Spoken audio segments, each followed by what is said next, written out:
Welcome back to Suns Latest. Thank you to Underdog Fantasy for sponsoring this video. Once again, huge shout out to Underdog Fantasy for sponsoring this video. This is Suns Latest. I am Rich Rubin. I appreciate you popping in. I appreciate you commenting. And I appreciate you sunscribing. And you know the drill.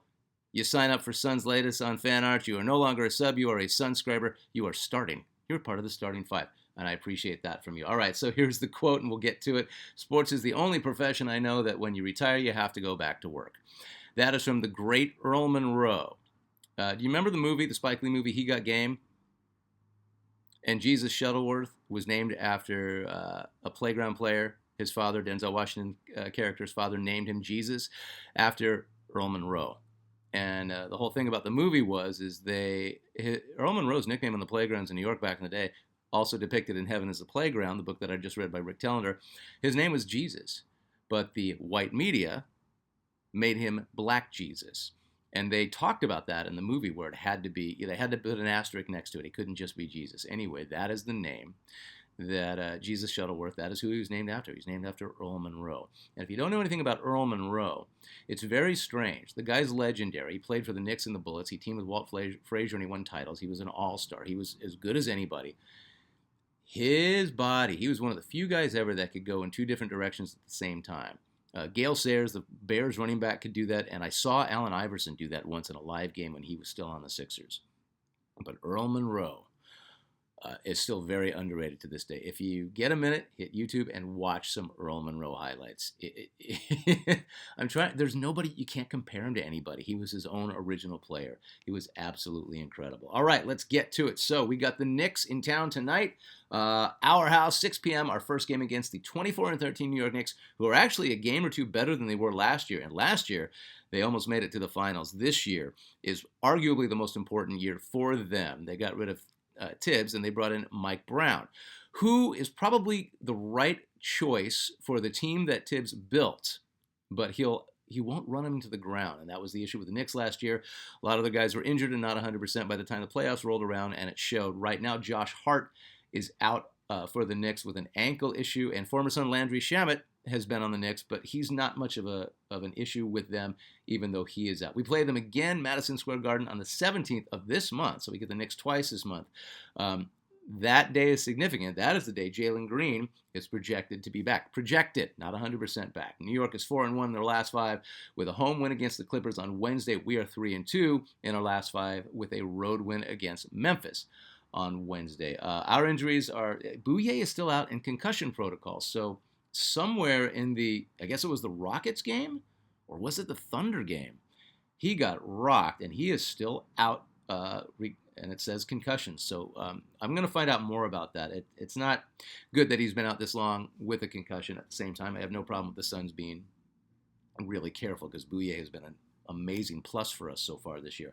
Jalen Green still out, projected back on the 17th. And then after the Knicks game, which we will win, the Wizards are in Phoenix on Sunday, and Trae Young just got traded to the Wizards. I think he is still out with injuries. So even if you're going to that game, it's a chance that you might not be able to see Trae Young. Sorry, I don't make the rules. I'm just telling you what I know.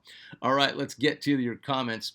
Dorndane, you know what? This is pathetic on my part. I got your name right the last time. You said I got it right, and now I can't remember what I said. Dornadane? I hope that's right. Dornadane says, you got my name right. I hope I'm not mangling it today. I've been a Suns fan ever since Sir Charles Barkley was traded to Phoenix after watching him on the 92 Olympic Dream Team. Now I feel like the season when I was 8 years old. I feel like it's happening like that. I see that the team can and will win their way to surprising everyone and not be intimidated by any name, superstar, or super team. That's cool. Trivia answer is Steve Nash twice in 05 and 09. And the point guard CP3 once in 2021. Okay, so the trivia question. First of all, thank you, and that's really cool, and that is an exciting thing to have happen, to feel that way, like you felt when you were excited when Chuck was here. So you got most of the trivia question right. The trivia question was 5 times a Phoenix Sun player has led the league in free throw percentage, but it was only 3 guys, so 2 of them did it twice. Nash did do it twice. Chris Paul did do it once, but you're all missing one other guy, and none of you are going to get it. I forgot about it, and it's weird because I actually like this player, and I rebounded for him as a kid. Okay, all right, we'll give up some of the trivia, but nobody got it in the comments. Steve Nash and Chris Paul for now. I think we're all loving this gritty team this year. And thank you for watching and commenting. And subscribe so you can get off the bench and not be a sub. Dornadane, thanks to you for making every morning a Suns morning. Dornadane, oh, this is more from you. Okay, as for your question about who could sub for Royce O'Neal if we trade him, I believe Kyle Anderson could be a solid starter. He's a great player, has a great game, knows Dylan from their time in Memphis, so it's not a guy who would be like, how are you guys doing things here?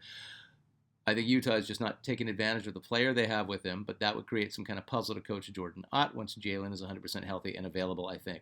It's interesting. I've heard good things about him. And a lot of times, you get a guy and go, where has this guy been? And go, well, he's been floundering on a team where he doesn't fit into their system. And Kyle Anderson could be that guy. I did mention that if and when we do get rid of Royce O'Neal, and I don't like talking like that because I think Royce has done more than has been asked to do more than most NBA players, and he's not a traditional power forward, but he's holding it down. He's not the greatest rebounder, but if we do trade Royce, we need somebody that steps right in. As good as Rasheer looked, the last game, he has 10 games where he doesn't look very good, and Oso is filling in admirably, but he's our backup center. It's his Coach Ott's decision. So if and when we trade for a power forward, we need a guy who can step right in and start alongside Dylan Brooks, and that's a really good observation. Anonymous Rex says, Suns trivia, Nash is obvious. Booker had a year where he shot just over 90, so I'll say he's one, and the third would be Eddie Johnson. Again, Nash is right. Chris Paul from Dornadane. There's one guy that no one's going to get, and he did it twice for us. Yeah, Nash and the others no. PJ Mallory, I'm pretty sure I remember reading a comment from you before. Hi. Does Richards and O'Neal work for Bobby Portis of the Bucks? That's what I would like. So, once again, Nick Richards, we're going to drop that $5 million salary by the trade deadline. We just will. He's just not part of the rotation. Yes, he got in the other night, but it was such garbage time. And Royce O'Neal worked for Bobby Portis. So, Richards and O'Neal, do you think the Bucks would... I can see the Bucks wanting Nick Richards. At the same time, they just got Miles Turner. So, they don't really need another center, or maybe they need a backup. Anybody would take Royce O'Neal if the price is right. I don't know if the Bucks want to give up Bobby Portis. I mean, other than Giannis, he's like their other best player on the team. But, if contracts work out, I could see Bobby Portis stepping into the starting lineup, although he's older, but so is Royce. Does Portis work as a starter? I know he's filled in as a starter for the Bucks, and I think he won a Sixth Man of the Year award. Bobby Portis is no slouch. I'd happily have him on our team. Relax Resell. Hello, welcome back. I think Nash was the best free throw shooter we ever had. So Nash, Booker, Wallace, Son, and Durant. Not Durant. I'm interested to see Brunson. Oh, Jalen Brunson of the Knicks coming to town tonight. Can't remember him from prior seasons for some reason. You don't remember Jalen Brunson actually playing better than Luka a couple of years back in the playoffs? We had no answer for him. He killed us when he was a Mav. And he's a top 5 player in the league. Brunson is absolutely a bulldog, and he's so freaking good. So clutch, too. FG the man. Hello, sir. Congratulations on the sponsorship. Thank you. People always find a way to complain on the internet. Let's go, Suns. Love the channel. Thank you very much. Thank you very much. And yes, I do. Somebody else was ripping on our Underdog sponsorship. It's like, it's just a sponsorship. It means what it means. And everybody's got to pay bills. Life goes on. I had somebody just ripping on me for doing it, and I just pointed out, it's like, instead of commenting on me and Sun's latest and criticizing us for doing this, why not?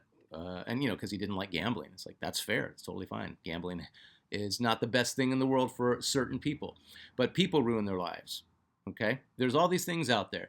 And why complain about this? I mean, do you email Budweiser when they do a Budweiser commercial on television? No, I was just an easy target, and that's as simple as that. Anyway, I'm not really worried about it too much. Fast breaks, buzzer beaters, and block parties are back, and Underdog is the best place to get in on all the action. Playing on Underdog is very easy. Just pick whether your favorite players will go higher or lower in stats like points, rebounds, steals, and more. And get your picks right, you could win up to 5,000 times your cash. That is a lot of bread, sucker. This week on Underdog, I'm looking at the Timberwolves, Rudy Gobert for lower than 11 rebounds, and the Cavs, Evan Mobley for higher than 9 rebounds. Download the app today and use promo code BASKETBALLFAN to score $75 in bonus entries when you play your first $5. That's promo code BASKETBALLFAN. Underdog, make picks, and win money. Right on. Okay, so this is interesting. So we got Booker tonight, and so 13 points in the last game against the Memphis Grizzlies, 1 rebound and 8 assists. I have a feeling Devin Booker is going to bounce back quite well especially because of the competition. And I'm not saying Booker doesn't play up to any competition. Devin Booker plays Devin Booker's game. But 13-point outing. But also, I have a feeling Booker was deferring to Dillon Brooks playing against his old team, the Grizzlies, and Grayson Allen.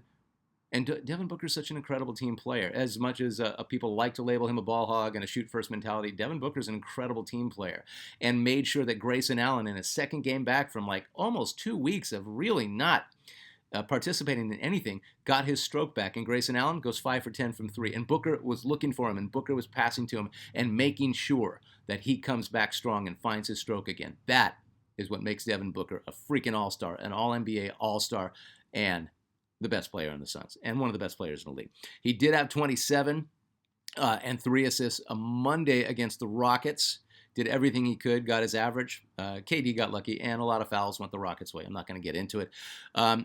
Booker's so consistent. 24, 6 boards, and 9 assists the game before against the OKC Thunder. How much more? What more do you want from your superstar? Complete game. Against Sacramento, he annihilated him with 33, 2 rebounds, and 5 assists. Is there a more complete shooting guard than Devin Booker? Who does more individually and for his team at the same time than Devin Booker? My Lord, this guy's so good. And then 32, 2, and 4, the previous game against the Cavs that we lost. That was a bad loss. I have a feeling it was the traveling. I mean, I'm not trying to make excuses. And we also, once again, we did not have Grayson Allen against a team like the Cavs that we have issues with, the front line, and, a hot scorer in Donovan Mitchell, a guy who can fill it up. Book is plenty, but you need somebody else. It can't just be Devin Booker doing that. So the line for Book has been 32, 2, and 4, 33, 2, and 5, 24, 6, and 9, 27, 0, and 3, 13, 1, but 8 assists, as I said, looking for his teammates to set them up against a team with only 10 dressed players, the Memphis Grizzlies, the other night.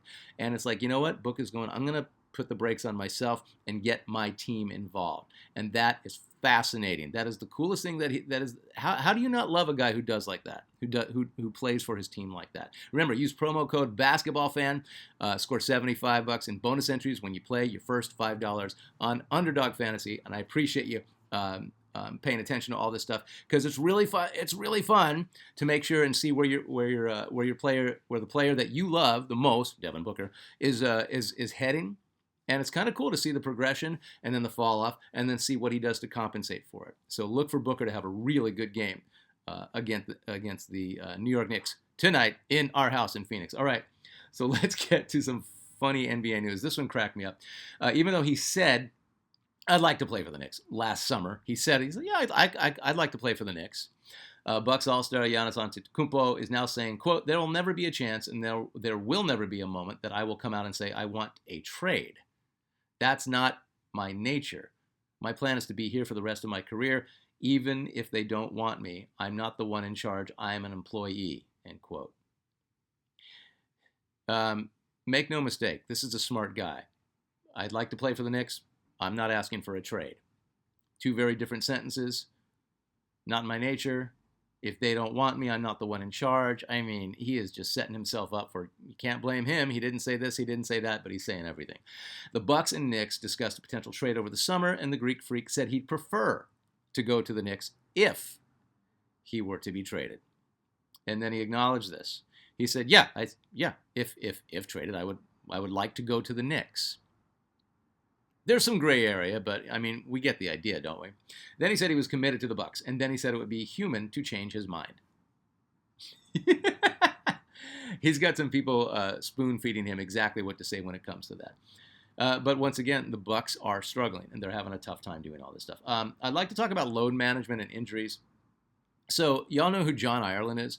John Ireland's one of my heroes. He calls Laker games. I hate the Lakers. But John is one of the best at it, and he's so good at calling a game. I listen to Laker games on the radio, especially if the Suns are in town, if I can't make the game, or my friends don't give me tickets because I can't afford to go to Laker games. But if John's calling a game, I just listen to him. I don't really care what's happening in the game. He is so very good at doing the inverse tease, where he just keeps you wanting to see what he's going to say next. And that is the art of the radio announcer. And he's as good as anybody. But he has the mind of a basketball GM when it comes to what's good for the league. He is not a fan of load management, neither am I. And he very simply said, if you got rid of back-to-backs, 2 games in a row, and extended the regular season schedule by 2 weeks. So you start it 2 weeks earlier or you let it go 2 weeks later. You could do away with load management. There would be so many less injuries, maybe like 80% less injuries, because back-to-backs are what do it to most players. They can't just keep pounding on hardwood floor back-to-back. Sometimes there's 2 in a week. Injured superstars wouldn't have to worry about the 65-game minimum to qualify for end-of-the-season awards and all NBA teams. So more money, more accolades, more fame, yeah, they'd go for it, and the NBA won't do it. And I'm in 100% agreement with this. What's weird is extending the regular season by 2 weeks by getting rid of back-to-backs only means add revenue for the league, better chance of the best players being available more. It's the only time that I agree with the season being longer, even though you're not adding games. The NBA will not do it. Interesting thing brought up by John Ireland, and I can't see a single flaw in that thinking. What do you think about it? No more back-to-backs, extend the season by 2 weeks? Is that asking too much? I don't know. All right, so let's get to the trivia. A lot of you have taken a shot at it. Most of you know that Nash is one of the guys, but the Suns have had a player lead the league in free throw percentage 5 separate times. It's only been 3 players, so at least 2 of them have done it twice while with the Suns. Who are the 3 out of all of them, and which one had the highest free throw percentage out of all of them? So yes, Steve Nash did it twice. He did it in 05 and 06, 05-06, 92.1%. He did it again in 09, 2010, 93.7, and that was the highest percentage. 93.7, that was the highest percentage. So Steve Nash did it twice. He had the highest percentage. Chris Paul did it in 2021, 93.3%. Just a whisper under Nash's 93.7. And then 2 more times, a Phoenix Suns player led the league in free throw percentage. And nobody's ever going to get this, but it was a guy out of Kentucky. Getting there? Kyle Macy. A lot of ways, a Steve Kerr type player, a real finesse, picture-perfect jump shot, and incredible free throw shooter, just incredible shooter. Kyle Macy in 81 and 82 at 89.9%, and Kyle Macy 84, 85%, 90.7%. I completely forgot. I knew he did it once. I didn't know he did it twice, and I didn't know he was hitting 90%. So there you go. Kyle Macy did it twice.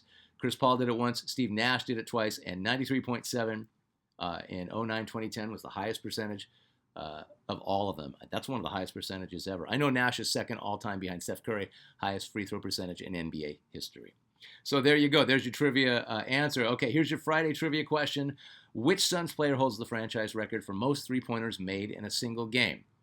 Hint, it was 10. Which Suns player holds the franchise record for most three-pointers made in a single game? He broke the record of like 3 other guys who had 9. But this guy just got 10. Who is it? All right, Knicks at Suns tonight, and then Wizards at Suns on Sunday. So we got 2 home games on a Friday and a Sunday. I will review and recap both of them on Monday.